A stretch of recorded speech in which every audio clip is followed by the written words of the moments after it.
Are you about to yawn? No, I was about to yell. Who are you yelling at? Just people in general. I'm going to skip it. I'm going to skip it because I don't need to be angry. No, it's good. Wow, therapy's working for you. I'm just kidding. It's Coffee Social, the podcast all about social media and business. And now, here are your hosts, Jonathan Howard and Mimi Langley. You know, hi, everyone. Welcome to Coffee Social. Hi, Jonathan Howard. Hello, Mimi Langley. You know, I was thinking every time our intro plays, I don't know if I've ever told you this, but I'm very big on visualizing things. Like, I don't know, I space out. I have a dreamer mind. And when the intro plays, I just imagine us like going on our podcasting tour and wearing our fancy outfits. The fancy outfits that you're going to get from Rent the Runway. Yes. That's right. I remember that. Yes. I'm going to get, Jimmy Choo. Jimmy Choo. Who else is a really good fashion designer? Vivian something. Okay, well. Vivian Westwood, I think is the name. And that might be shoes. Is it Christian Soriento? No. Siriano from Project Runway. Yeah, he does a good job too. Christian Siriano from Project Runway. I got it right. Okay. Anyways, I just visualize that every single time I hear the intro. I just think about us walking out on stage with a scarf. We're going to be doing that a little bit soon. I'm so because we're doing our live launch of the season. But I'm talking in person. I know, but we have a live launch of the season. We might have a big audience. We don't know. Well, that's it might lead to even bigger and better things. That's very true. By the way, you're hearing this after the live launch of the season, so it may or may not. You guys, welcome to Coffee Social. If it's your first time here, we want to cheers you. Grab your coffee, your matcha, your tea. We don't judge around here. Your water. She judged me earlier. Your water. Jonathan, I can't have coffee today. He just can't do it. That's okay. I have my Taylor Swift mug. Shout out to Taylor. Shout out to Swifties. Mm-hmm. Pretending to be a Taylor Swift fan still. One day that'll end. I'm getting her on the episode on the podcast. Okay, like, that is my mission in life. Her and The Rock. I have a better chance when we see her in Toronto. And Gordon Ramsay. Yeah, you better tell her about us. You know how people like throw things on the stage? Like, don't hit her, but like throw something Coffee Social on the stage. What am I going to throw? A coffee mug at her? Fail. Jonathan getting escorted Taylor out of the down. I get tackled by Kelsey. Like, really? This is not what we need to happen. Anyway. Yes, we do. That will change our lives. Anyway, let's go. We got a quick episode today. This is all Jonathan's idea for these micro episodes. But you guys, real quick. It's because Mimi can't shut up. So we're going to skip our banter because that was kind of banter. Yes. You guys, okay. Let's talk about it. From the title, you can tell. We're going to talk about basically how to not come off as too salesy. When you're presenting your offer, however you want to present it. I feel like some people, they don't even present their offer because they don't want to give people the ick. They don't want to, give them a bad taste in their mouth. They don't want to come off as the person that's always selling something. So this episode will tackle that. Right, Jonathan? Absolutely. Nobody wants to come off as the used car salesman. The slimy used car salesman's hair slicked back, cigarette slip half out of his mouth going, I got a good deal for you. I'll get you this car for like $4,000 plus $4,000. Why did you sounded like I don't know. The end? I don't know. Plus 4,000, whatever.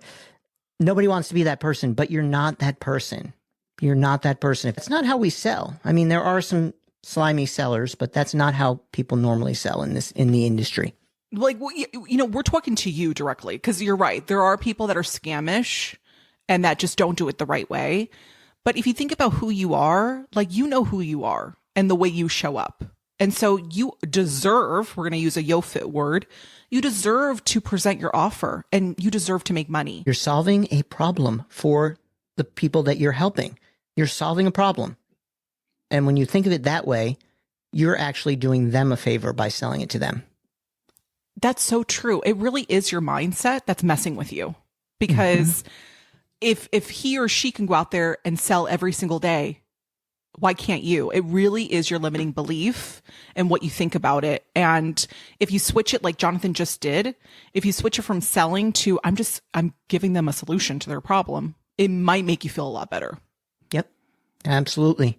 Let's go into what are we talking about though? I know we have notes because we always have notes. Well, we already gave away one of them. Oh yeah. Should we go deeper on that one then? Well, I mean, you might have to warm yourself up, right? You might not right out of the gate feel comfortable or confident enough to talk about your offer just yet. Like slowly but surely, like take it easy on yourself. Practice is always what's going to make it easier. Just keep practicing. And if you're making the offer, like if you're doing it from a stage like Mimi does, practice and rehearse what you're going to say. You don't want it to be all written down and like, I am selling you this offer because I want to make some money. And that's obviously not what you're doing. You want to just feel comfortable, settle into what you're saying and say, and if you need any extra help with what you're doing, and be specific about the offer that you're making. I don't have anything in front of me.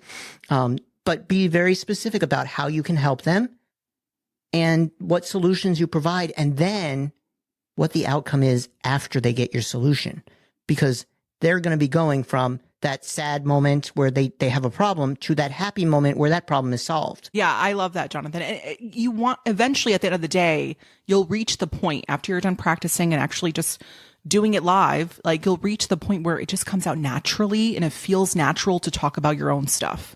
Like that will happen, but you do have to take that first step. Yep.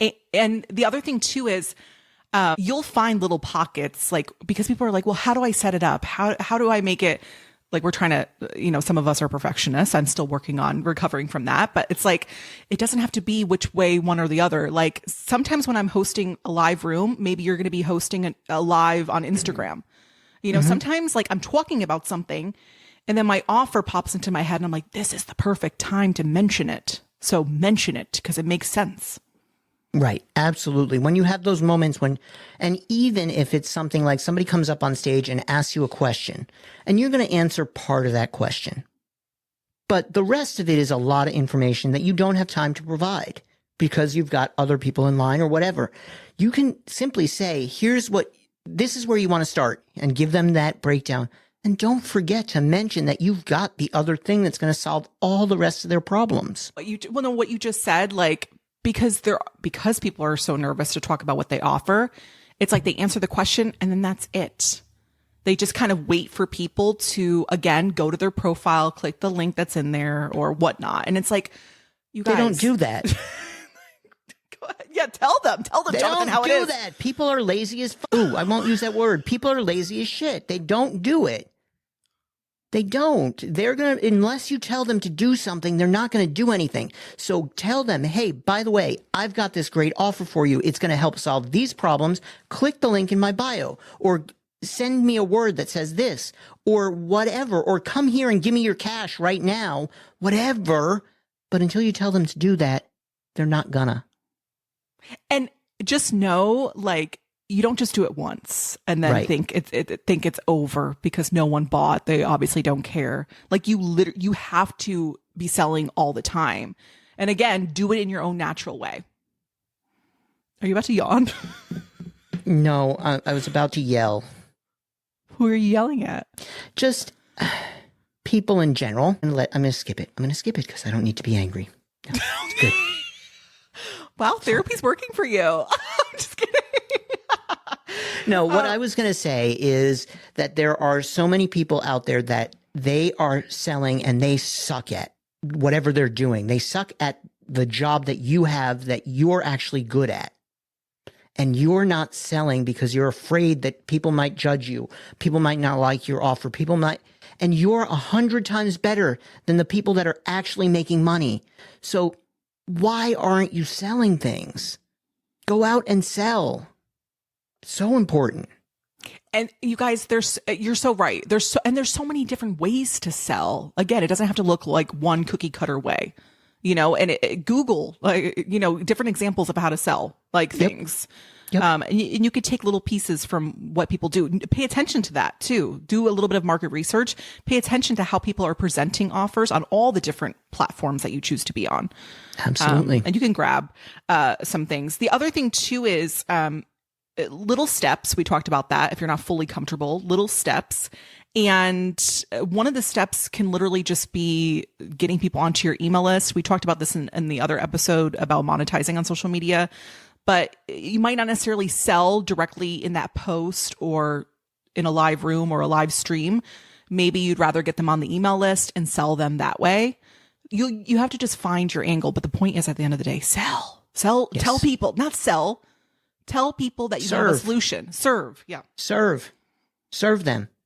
Make sure they understand that you can help them. And then you will sell. If you can help people, you will sell your item. And I think, wait, are we at the end of the episode? Yeah. Okay. Look at I'm that. sad because this was really good. Like, we could really go a full episode, but we'll keep it here. We're going to keep it here.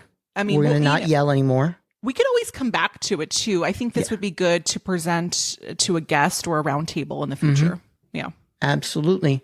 Absolutely. So what we're going to say today is make sure, one, if you enjoyed this episode or other episodes that we've had, make sure you give us a review. Give Mimi 5 stars. She loves that. And yeah, I'm going to throw it to Mimi. I have, you guys, the most important question of them all. And it has nothing to do with coming off too salesy. I'm just curious because we are, in the winter, right? You're listening to this. It's probably winter time if you're listening in real time. And I'm curious out there, since we love coffee here on this podcast, do you still drink iced coffee in the wintertime? So put your water down. Okay. Watch people that are listening that are drinking water, they put it down because they listen, right? They need direction, just like They need direction. No, but are you team hot coffee or team iced coffee during the winter? Iced coffee. Really? You could drink that all year round? I can drink iced coffee year round. I drink hot coffee and espresso. Espresso. But I can drink iced coffee year. Yeah. And Your my cold hand brew is not frozen? and my cold brew is always cold, obviously. Right, because then it wouldn't be cold brew. Right. Well, no, it would still be cold brew because it's brewed cold. Okay, that makes sense. Do you think people take cold brew and warm it up? I don't think so. That would be gross. But I'm just saying it could still be cold brew because the only thing that makes it cold brew is it's brewed cold. Okay, the next time we're together, can we do that? Like a little experiment? Sure. Where we you make can- cold brew and heat it up? Yeah. Cold brew takes a long time to make. You need a bucket. Like a A big bucket? Yes. Yep. I've seen And people it's not brewed use a in- bucket. And it's brewed in a refrigerator. We brewed it at Starbucks. It was brewed in a bucket. Well, that's Starbucks because you guys are giving it to a lot of people. Well, yeah. You got to downsize a little bit. It's just you Okay. and me. All right. Fair enough. Thank All you, right. everyone. Bye. Thanks for watching and listening. Bye, Jonathan Howard. Bye, Mimi Langley.